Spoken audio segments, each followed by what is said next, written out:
Chapter 4 Arrival at the South Pole by Roald Amundsen. It was like the eve of some great festival that night in the tent. One could feel that a great event was at hand. Our flag was taken out again and lashed to the same 2 ski sticks as before. Then it was rolled up and laid aside to be ready when the time came. I was awake several times during the night and had the same feeling that I can remember as a little boy on the night before Christmas Eve, an intense expectation of what was going to happen. Otherwise, I think we slept just as well that night as any other. On the morning of 14th December, the weather was fine, just as if it had been made for arriving at the pole. I'm not quite sure, but I believe we dispatched our breakfast rather more quickly than usual and were out of the tent sooner, though I must admit that we always accomplished this with all reasonable haste. We went in the usual order: the forerunner, Hansen, Wisting, Jaland, and the reserve forerunner. By noon, we had reached 89 degree 53 minutes by dead reckoning and made ready to take the rest in one stage. We advanced that day in the same mechanical way as before. Not much was said, but eyes were used all the more. Hansen's neck grew twice as long as before in his endeavor to see a few inches farther. I had asked him before we started to spy out ahead for all he was worth, and he did so with a vengeance. At 3 in the afternoon, a simultaneous halt rang out from the drivers. They had carefully examined their sledge meters and they all showed the full distance, our pole by reckoning. The goal was reached, the journey ended. I cannot say, though I know it would sound much more effective, that the object of my life was attained. That would be romancing rather too barefacedly. I had better be honest and admit straight out that I have never known any man to be placed in such a diametrically opposite position to the goal of his desires as I was at that moment. The regions around the North Pole, well yes, the North Pole itself had attracted me from childhood, and here I was at the South Pole. Can anything more topsy-turvy be imagined? We reckon now that we were at the pole. Of course, every one of us knew that we were not standing on the absolute spot. It would be an impossibility with the time and the instruments at our disposal to ascertain that exact spot. But we were so near it that the few miles that possibly separated us from it could not be of the slightest importance.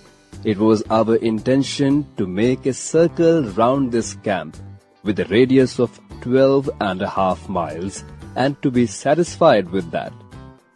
After we had halted, we collected and congratulated each other.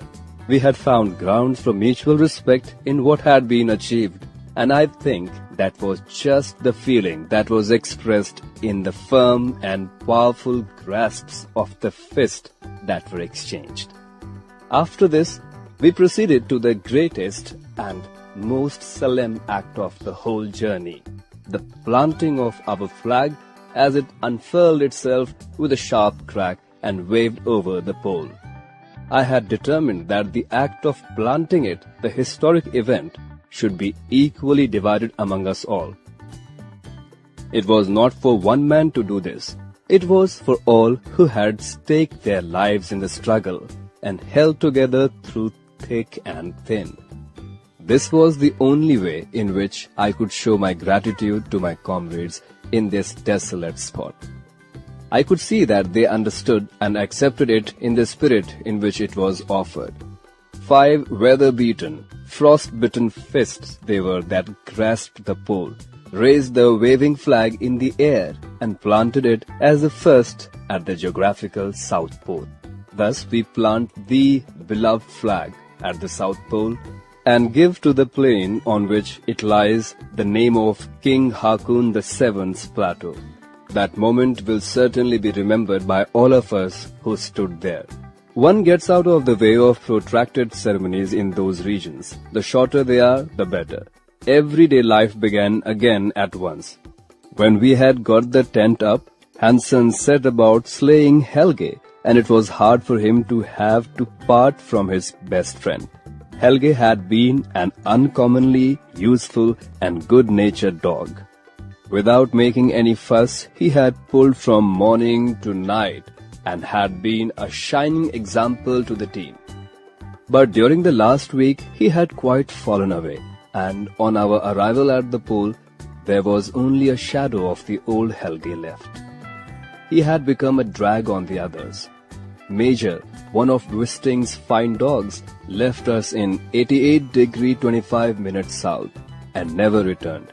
We now had 16 dogs left, and these we intended to divide into 2 equal teams. Of course, there was festivity in the tent that evening. Not that champagne corks were popping and wine flowing, no. We contented ourselves with a little piece of seal meat each, and it tasted well and did us good. There was no other sign of festival indoors. Outside we heard the flag flapping in the breeze, conversation was lively in the tent that evening, and we talked of many things. Perhaps too our thoughts sent messages home of what we had done. Perseverance and hard work are the keys to success and greatness.